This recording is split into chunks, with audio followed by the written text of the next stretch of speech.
Okay, hello guys, welcome back to my channel. As you know, if you've watched my previous video, I made a short film for my film class about the Newman Center, and I kind of talked about what I wish, senior Sheila, who just got accepted into Penn, knew about the Catholic community at Penn. Super artsy, super cute. But now we're gonna really get into things, and so I brainstormed 20 things that someone should know if they are Catholic attending Penn. And these are just all things that surround the Penn Newman Catholic Center. So 20 things you should expect, 20 things to get excited for, 20 things to anticipate. Disclaimer, disclaimer. If you're Catholic and you're looking for a school where you want to live out your Catholic faith, please go to the University of Pennsylvania and join the Penn Newman Center. Wait, I said that wrong. Join the Penn Newman Catholic Center. I kid you not, guys. I'm extremely biased, but a lot of people have said this as well. UPenn has an epic Newman Center. Epic. Our building is unparalleled, unmatched. It's literally amazing, and our community is great, and I'm about to show you why with 20 reasons, 20 things that you should look forward to as a Catholic at the Penn Newman Catholic Center. So let's get into it. So first thing, I kind of already spoiled it a little bit, but the Penn Newman Center itself. Our center is absolutely stunning. It's sitting on 111 South 38th Street in Philadelphia, Pennsylvania. If you're visiting the campus, feel free to stop by the Newman Center. You can tour it. The only thing though is, depending on the hours, you have to buzz in to get in, but that's super easy. You just press a little button, and likely someone like Marcella or Chris George, they're gonna be like, "Oh, who are you?" And you're gonna be like, "Hi, I'm just visiting the Newman Center. Can we join you?" Blah, blah, blah. And they'll let you in, and then you'll get to tour it. But our Newman Center is absolutely gorgeous. So it's connected to St. Agatha St. James, which is the parish that's on campus, literally on campus. How the building is structured is you have the church, and then you go down the stairs, and then it immediately flows into the Penn Newman Center. So you have this huge church hall, and then beyond the church hall, then we have 3 levels. We have ground level, which is called a student lounge, totally epic, has a bunch of free books. We host a lot of events there. A lot of my friends play ping pong there. And then on the second floor, we have a chapel that's open at all hours. And then around the chapel, we have a bunch of different study rooms people use all the time. And then the third floor, we have a bunch of office spaces for staff. So yeah, so that's the first thing you should look forward to, is we literally have the best Newman Center ever. A lot of campuses, they don't even have a Catholic center, let alone a beautiful Catholic center like ours. So look forward to it. 2, you should look forward to our events. So, as the president of the Penn Newman Catholic Center for the second time in a row, I'm very familiar with our key events, and we have 2 very key events. One, we have our Newman Nights, which is on Tuesday. So it starts with a mass at 7 o'clock. It's a daily mass, lasts for 30 minutes. And then we start Newman Nights at 7:45 in the student lounge. And basically the purpose of Newman Nights is to form students in their faith. So we have a lot of different topics we talk about. We've talked about discernment of spirits. We've had an exorcist come and talk about exorcisms, demons. We've had people come to us around Valentine's Day and talk about virtuous dating. So it can just really range. But I know that, at least personally, through going to these Newman Nights, I've grown so much in my faith. It's just been mind-blowing, and I'm so appreciative. So that's one event. Then our second main event is Newman Dinner. So that's on Thursdays. We host it in Church Hall. And yeah, it's a free dinner. We alternate between chicken parm. We have this sausage thing you put in a bun. We have pulled pork sandwiches. But yeah, the chicken parm is kind of the favorite. But yeah, it's so amazing. And then guess what? It gets better and better. So you get a free dinner.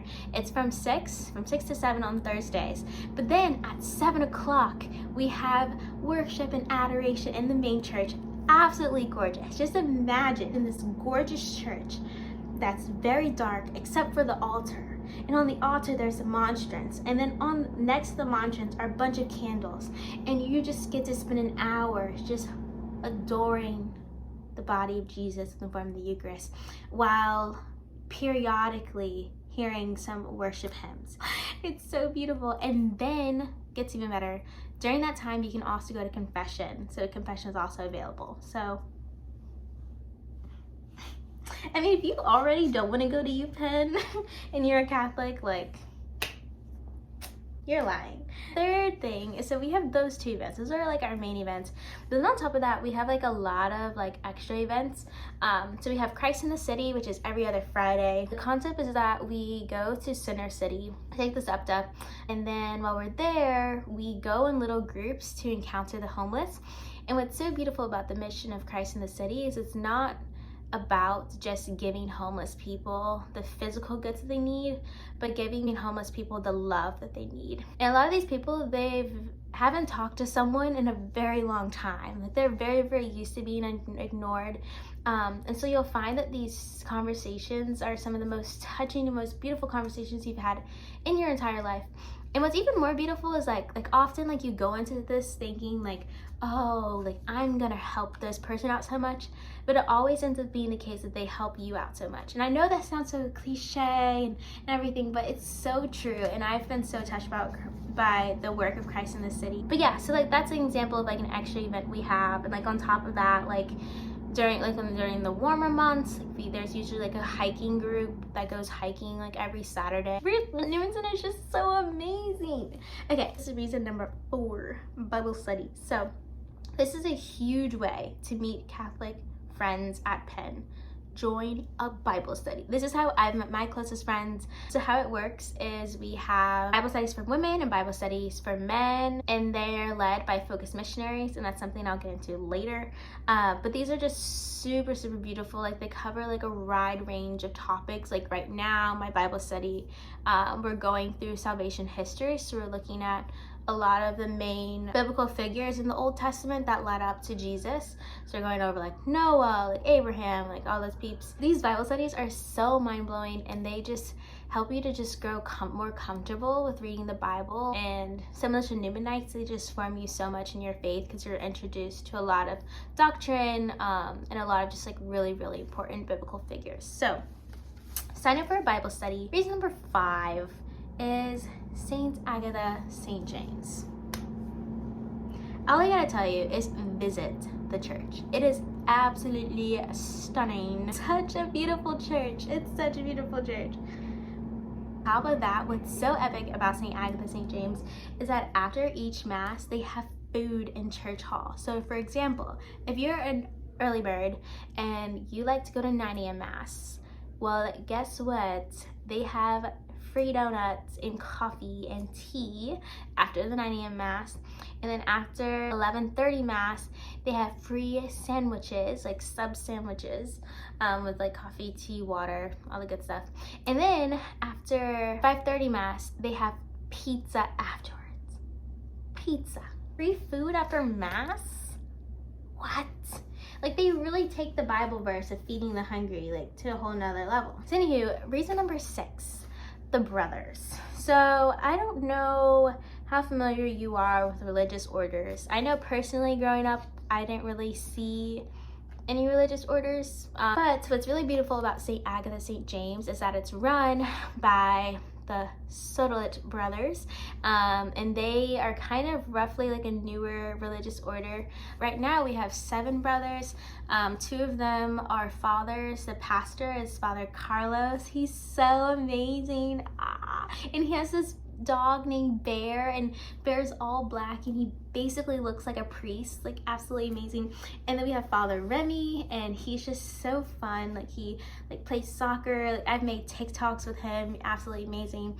And we have like Patrick, Michael, Tebow. We have another new brother coming in named Ben. They are lay brothers, and so these are like people who are consecrated in the same way the religious person is consecrated, but they wear regular clothes, and like their vocation is serving the Newman Center. So that's why you're gonna see them around a lot. And they're literally just so cool. They're so cool. A seventh thing you should look forward to as a Catholic at the Penn Newman Catholic Center are the Focus missionaries. So this was something I was not aware of coming to Penn. I didn't know what Focus was. I didn't really know what a missionary was beyond like the stereotypes and everything. Focus missionaries are basically students who have graduated from college who have decided to dedicate at least a minimum of 2 years towards going to a college campus and walking with students there. And by walking, what we're talking about is like walking along with people in their spiritual journey. Focus missionaries, they help run a lot of Bible studies. They do a lot of outreach on campus, like a lot of tabling. They do discipleship, which is something like I'll talk about a little bit later. But in general, they just help guide students while they're going through this transition of embracing their faith as adults without having their parents at their side. The Focus missionaries are just so lovely. Like they have just helped me grow so much in my faith, and I'm so blessed to have them. And I genuinely feel bad for campuses that don't have Focus missionaries because they're phenomenal. And then reason number 8, as president of the Penn Newman Catholic Center, I just had to plug it. The leadership team. The leadership team is amazing. So these are students who want to offer up their talents to the Newman Center, and so you have like social share that helps run like a lot of events at Newman. These include like dance parties, like we have like St. Patrick's Day party, like Super Bowl party, like those type of things. We have like intercultural chairs. They host like intercultural mass. They host like intercultural rosaries, intercultural potlucks, like all that good stuff. If you're trying to get more involved in the community, this is definitely a way that you can, through either joining the leadership team or even just getting to know the leadership team and having those people guide you to the right places at the Newman Center that you should get involved with based upon your interests and talents. Then 9, so I know I had mentioned adoration on Thursday after Newman dinners, but what's also super amazing is because we have Focus missionaries, they do a holy hour Monday through Thursday. They have adoration from 9 a.m. to 10 a.m., which is so beautiful because that basically means that you can start off your school day with a holy hour, and just so beautiful. And then on Friday, if you're up to the challenge, they have holy hour again from 8 to 9. Okay, so then a 10th thing you should look forward to are retreats. So at Penn, usually there's like a retreat like every semester, so like a big retreat is our awakening retreat. I can't say too much about it because it's like a secret, but in general it's like a retreat, and we go in the Poconos during the fall, so all the trees are all like warm, like all the colors, like they're orange, red, just super gorgeous, super like Pinterest-esque. We're like in wooden cabins in the Poconos, like I had mentioned. It's just such a good time. The 11th thing is Drexel. So what's super cool is Penn is literally right next to Drexel. It's so beautiful because the Penn Newman Center is shared between Penn and Drexel, so it's just such a great opportunity for you to get to know students outside of Penn. Like some of my close friends are from Drexel. So like what you'll find, for example, is like at Newman nights they're there, at Newman dinners they're there, at daily mass, like we just shared the entire space with them. It's just super cool. Like what other campus is like that, guys? What other campus? So this is something to look forward to later, but the 12th thing that you should look forward to is the Agatha House. So the Agatha House is the women's house that the Penn Newman Center owns, and it's absolutely gorgeous. It's right across the street, and it's this like 4-story house, like townhouse, and it basically hosts about like 11 girls, and it has this beautiful kitchen. It's just so homey. Like we have like a TV, like a couch, and we have this beautiful set of stairs. Like this townhouse, it's very old, like it has a lot of history, and so like you'll notice like architecturally it looks very old, but I love it because I feel like Little Princess. Kind of just gives me like slightly Pride and Prejudice-esque vibes. Like whenever I'm going down the stairs in my dress, I'm just like and of course like the prices are just amazing compared to Penn housing, so I definitely recommend checking out the Agatha House if you're interested in living off campus, and also if you just want to live with Catholic girls. Like it's just so amazing, and it's also right across from the Penn Newman Center, so if you plan on already spending a lot of time there, mega convenient. The 13th thing you should look forward to is Seek. So Seek is the annual Catholic conference that Focus hosts. So since we have Focus missionaries, we're always invited to attend Seek each year, and it's absolutely amazing. It's like this 6-day event. It's just so amazing because you'll get to meet a lot of like the huge Catholic figures in the world. So you get to meet like Father Mike Schmitz, like Dr. Edward Shree, like if you're into like apologetics, like all those cool things, like you'll meet people like Matt Fradd, like Trent Horn, like Gregory Pine, Father Gregory Pine. Like there's just a lot of like really cool people there. You have tons of like Catholic vendors, tons of bishops that come, like priests that come, religious orders. Like there are religious orders there that I've never encountered in my life, and it was just so beautiful just seeing them all there in one place. I was like, oh my goodness, all of these people, all these holy people. It's just so much fun. And then the breakout sessions, absolutely amazing. So look forward to it. And then 14, so for people who are interested in attending Latin Mass, so St. Agatha St. James does not offer Latin Mass, but there is a church called St. Mary's that people go to for Latin Mass. And usually like a group of people just like take the SEPTA to go there. So if that's something you're interested in, just know that that's an option. There are also just like tons of churches and shrines like nearby. Just some really beautiful churches. Like if you're into like the Dominican order, we have St. Pat's. Like I know a lot of my friends, like they enjoy going to St. Pat's. It's not a bad walk at all. So with that also being said, that leads me to number 15. What's super cool about Philadelphia is that we have quite a few religious orders here. So we have like the Sisters of Life, of course the Dominicans at St. Pat's, Sotolit Brothers, of course. You have the Assumption Sisters. They're kind of helping us with our women's ministry. And then I believe we have actually a Franciscan order here. I'm not too familiar with them, but I know like my friends, they are currently planning a trip to visit them and to do adoration with them. So yeah, we have quite a few religious orders here. So if you are interested and exploring the religious scene, know that there are some religious orders here that you can explore. Okay, and then number 16, we have daily mass. So this was something I was not expecting to enjoy prior to Penn, but daily mass is such a gem at Newman. So during the week, they always have daily mass at 12:05. This is really perfect because a lot of classes tend to get out at like 11:15, 11:45, and then they start like 1:45. So during that period of time, quite a few students, they try to go to daily mass, which is about 30 minutes, and then after daily mass, like we'll go to Commons or some other dining hall and eat lunch together and then head to class together. And so it's just so cute, and it's just such a way to just pause during the day, to be spiritually refilled, to just be refreshed and to hear the word of God, to consume Jesus. It's so beautiful. Like what more could you want? And then beyond that, like if you can't make those times, like there's times in the evening, there's like 5:30 mass on Wednesday and Thursday and Friday, and then a 7 p.m. mass before Newman night on Tuesday. So that's something you should do. Like I would definitely recommend you go. Like if I'm still around, like please come. I will 100% invite you to lunch with me and the other peeps.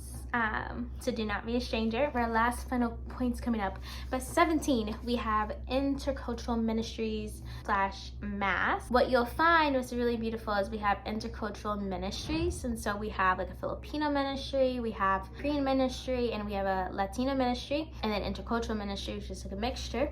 And then within all of these, they each host a mass during the month as a Saturday visual mass, and they each have food afterwards. And so what's really beautiful is like people even outside of the culture that is hosting the mass, like they'll attend and partake in their liturgy and the food that they bring. Like for example, like Filipino mass, such a fun mass. I literally love going to that mass, and like the food is absolutely delicious. But then also beyond these masses, some of them meet. So like Latino group, like they have a group of people that meet during the week, and they have like Bible study, something similar to that. So yeah, if you're looking for a community like that, definitely get involved with some of the intercultural groups. Okay, and I promise I'm wrapping this up. This video is so long. I'm definitely gonna have to cut some stuff. But anywho, number 18, friends. So I just can't say enough, but the friends you make here at Newman will be life-changing. Don't get me wrong, like friends like outside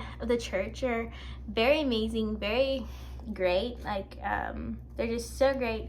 There's something just so special about having Catholic friends, people who are walking with you during your spiritual journey. Like, it's just a place where it's so common to talk about God, to talk about your high-low God moments. Like, that's something you'll learn about in Bible study, or to talk about like theological things, to wrestle with doctrines, to learn about different doctrines of the church. Like, it's just a place where it's cool to be Catholic. You just grow so much in your faith through seeing how passionate about Catholicism your friends are. So that's definitely something you should look forward to, and I definitely pray that you take advantage of the Penn Newman Center to find those peeps. And then last two things, and then I'm done.